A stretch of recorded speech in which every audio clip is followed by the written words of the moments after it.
Strategi komunikasi Bank Tabungan Negara dalam memahami segmentasi nasabah dan ekosistem.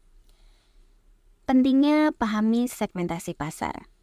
Sudah kita ketahui bahwa parameter keberhasilan dalam berbisnis salah satunya ditentukan oleh segmentasi dan target pasar yang baik. Di sini saya ambil 3 contoh segmentasi utama. Pertama, apa sih yang mempengaruhi, yaitu tentunya mengetahui jenis-jenis ekosistem apa yang menjadi concern untuk dapat meningkatkan efektivitas dan efisiensi penjualan. Yang kedua adalah analisis kepada decision making unit sehingga dapat berkomunikasi dengan prospek yang tepat. Komunikasi yang efektif dalam proses membangun hubungan dengan DMU atau decision making unit. Seperti kebanyakan, produk-produk apa sih yang kita tawarkan atau produk-produk perbankan yang dapat dieksplor dari funding, lending, digital channel, dan trade service. Untuk funding sendiri, kita ada produk perbankan seperti tabungan, giro, deposito, investment product atau non-banking product seperti asuransi ya. Untuk lending ada kredit konsumer, corporate, komersial, dan UMKM. Untuk digital channel kita ada mobile banking, internet banking, cash management, risk, edisi, virtual account. Untuk trade service sendiri ada ekspor-impor, bank garansi, forex, dan LC SKBBN. Dalam perbankan, komunikator seringkali disebut oleh salesperson. Terdapat 2 jenis ekosistem bisnis yang dapat diekspor oleh seorang salesperson. Antaranya homogen, yaitu merupakan ekosistem yang terdiri dari sekumpulan pembisnis pengusaha yang menjual jenis barang yang relatif sama. Sedangkan heterogen merupakan ekosistem yang terdiri dari sekumpulan pembisnis atau pengusaha yang menjual ataupun memproduksi berbagai jenis barang yang relatif berbeda. Di Bank BTN sendiri terdapat 5 klasifikasi ekosistem yang diakui. Pertama adalah property relate, contohnya adalah semen, toko bangunan, kawasan industri, perdagangan seperti grosir, supplier, healthcare seperti rumah sakit atau farmasi, lalu edukasi seperti sekolah maupun universitas. Kita ambil contoh adalah segmentasi properti atau relate. Di sini kita mengambil contoh adalah perusahaan semen yang harus kita gali adalah potensi pada setiap distributor dan turunannya seperti toko bangunan yang tersebar di masyarakat sekitar. Produk tentunya disesuaikan dengan kebutuhan. Untuk distributor dengan skala besar, kita akan tawarkan kredit modal kerja, kredit investasi, giro, cash management system, payroll, dan tabungan. Untuk skala kecil seperti toko bangunan, di sini menawarkan kredit modal kerja, pick up service, dan tabungan bisnis. Sama seperti halnya dengan kawasan industri, artinya adalah PT dalam sebuah kawasan industri, lebih banyak networknya atau lebih banyak siklusnya lebih panjang karena ada serikat pekerja dari kawasan itu sendiri, supplier, fasilitas penunjang dari kawasan, pengelolaan kawasan, perusahaan, dan tentu BPJS Jam Sostek atau yang bisa disebut dengan mitra. Untuk produk yang ditawarkan juga beragam dari perorangan atau personal sampai ke dalam instansi. Tanya itu ada juga produk dari perdagangan. Perdagangan lebih kecil siklusnya atau lebih pendek. Terdiri dari pedagang induk, pembeli, supplier, pedagang grosir, dan pengelola pasar atau bisa disebut dengan pemerintahan. Untuk healthcare sendiri juga agak lebih panjang siklusnya karena ada mitra-mitra seperti supplier rumah sakit, supplier obat-obatan, ada pasien, BPJS Kesehatan, pemerintah juga ada, dan tenaga kesehatan. Lalu untuk universitas, kita membagi dalam siklus pengeluaran dan pendapatan. Untuk pendapatan dari siswa, iuran pendidikan, hibah maupun penerimaan dari pemerintah. Dan di pengeluaran, gaji pegawai, pembayaran, dan pengeluaran lain. kita akan memberikan produk-produk yang sesuai dengan kebutuhan masing-masing. Bagian ini sudah ditentukan ya oleh kantor pusat dan didistribusikan kepada cabang-cabang untuk mencoba mengkomunikasikan atau mencari di lapangan ekosistem sesuai dengan bagian tersebut dan turunannya, potensi apa saja yang harus kita ambil ya, kami garap gitu. Tidak hanya itu, Bank BTN juga memberikan gambaran tentang bagaimana sih kita bisa mengidentifikasi ekosistem.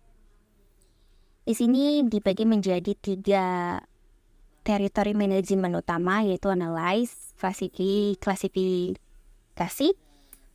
dan prioritas.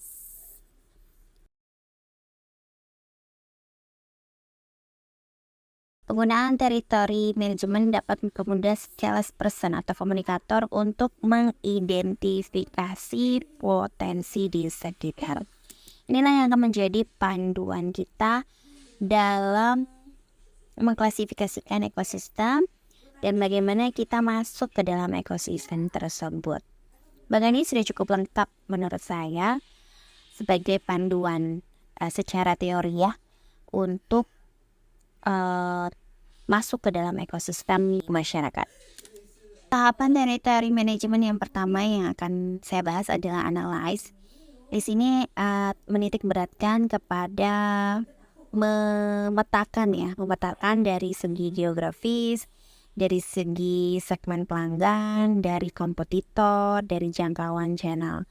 Di sini jenis area bisa kita lihat dari mana nih kategorinya, perumahan kah, sekolah kah, UMKM, atau perkantoran atau apartemen. Lalu jangkauan channelnya, apakah hanya terbatas dalam unit pelayanan saja atau kita bisa sampai ke kantor pusat atau kantor wilayah atau sampai bahkan ke kantor pusat.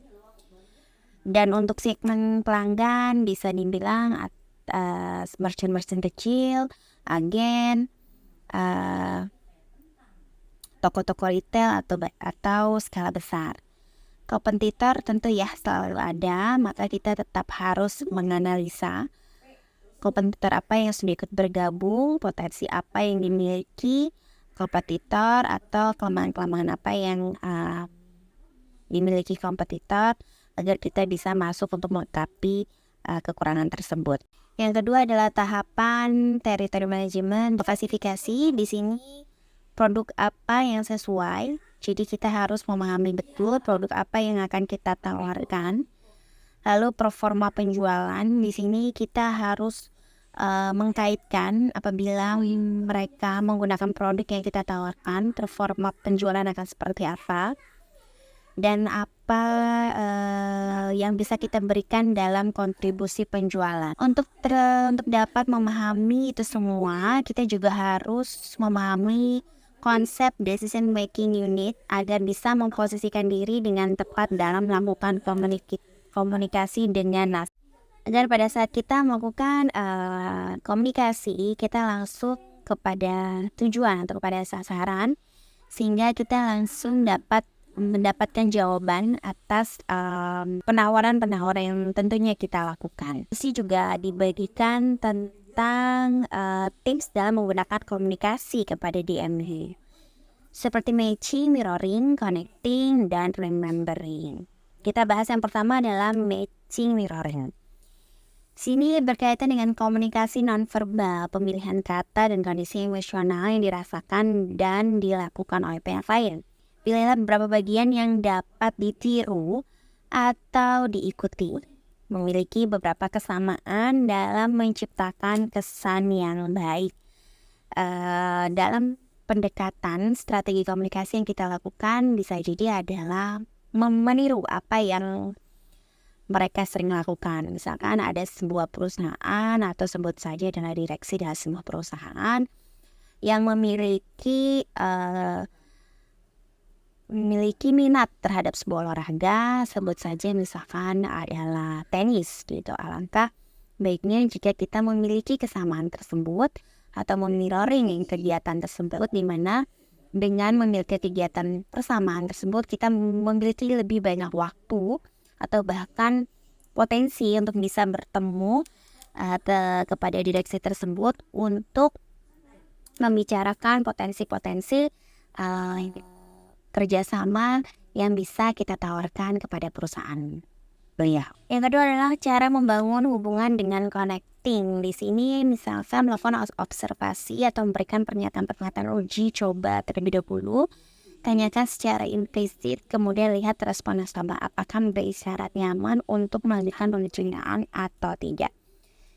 Mungkin kita bisa memberikan ketertarikan yang sama dalam satu hal. Bisa disebut saja dengan hobi juga bisa, atau ketertarikan dalam hal lainnya yang menunjukkan bahwa kita memiliki sebuah kesamaan atau kami memiliki sebuah kesamaan yang mungkin bisa kita lakukan bersama menjadi penghubung sebelum terjadinya kerjasama secara bisnis antara perusahaan dengan bank BTN.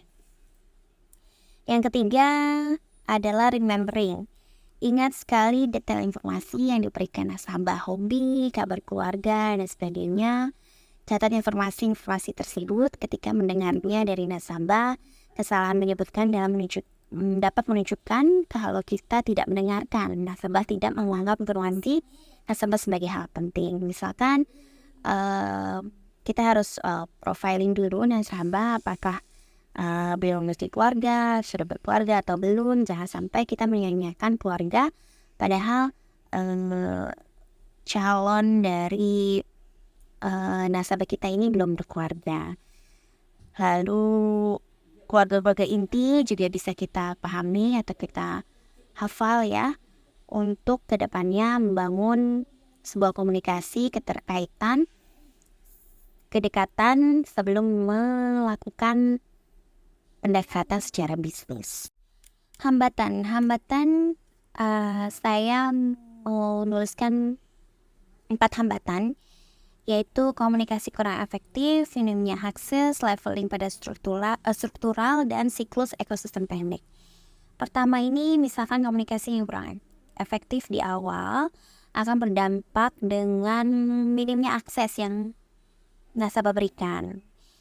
Biasanya dengan alasan privasi, tidak memberikan nama supplier atau distributor yang memang bekerja sama dengan mereka, sehingga siklus yang terjadi adalah siklus pendek. Ataupun juga leveling biasanya terjadi pada struktural dalam BUMN atau kepemerintahan. Jadi ada kalanya orang tertentu hanya ingin ditemui dengan orang tertentu. Jadi pada level salesperson atau komunikator awal agak kesulitan untuk bisa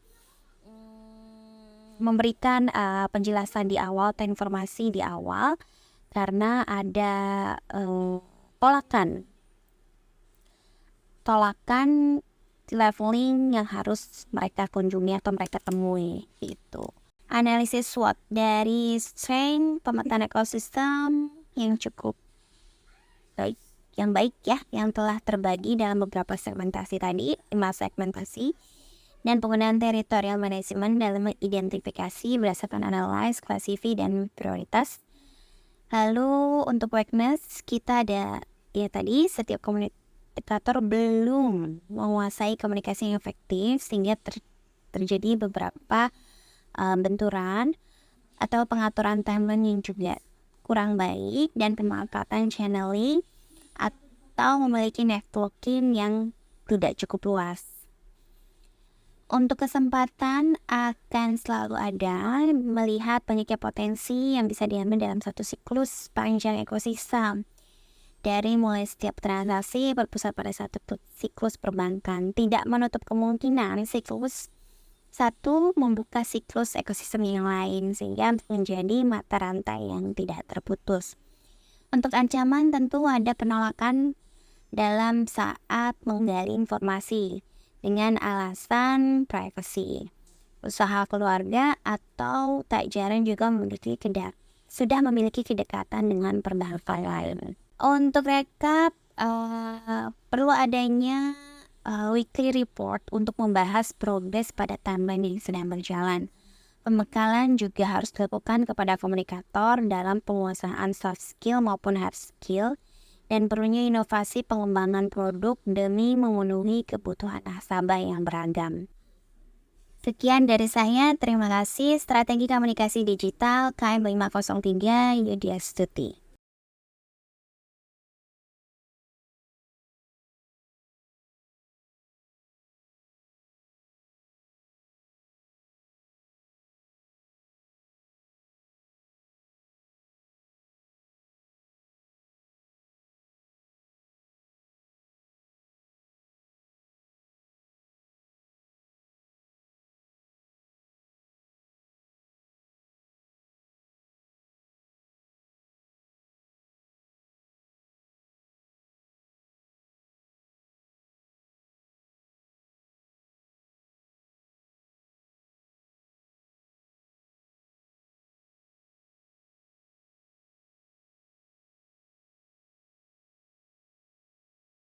Agar pada saat kita melakukan komunikasi, kita langsung kepada tujuan atau kepada sasaran, sehingga kita langsung dapat mendapatkan jawaban atas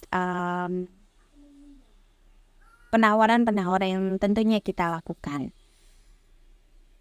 Di sini juga ada diskusi juga dibagikan tentang tips dalam menggunakan komunikasi kepada DMD. Seperti matching, mirroring, connecting, dan remembering. Kita bahas yang pertama adalah matching mirroring. Sini berkaitan dengan komunikasi nonverbal, pemilihan kata dan kondisi emosional yang dirasakan dan dilakukan oleh pihak lain. Pilihlah beberapa bagian yang dapat ditiru atau diikuti. Memiliki beberapa kesamaan dalam menciptakan kesan yang baik. Dalam pendekatan strategi komunikasi yang kita lakukan bisa jadi adalah meniru apa yang mereka sering lakukan. Misalkan ada sebuah perusahaan atau sebut saja adalah direksi dari sebuah perusahaan yang memiliki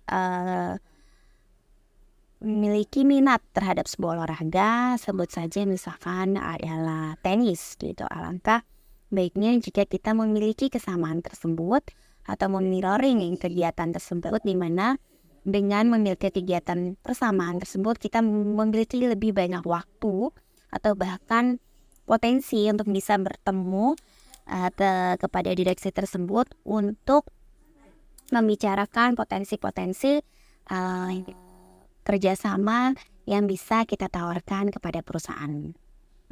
Seperti itu contohnya.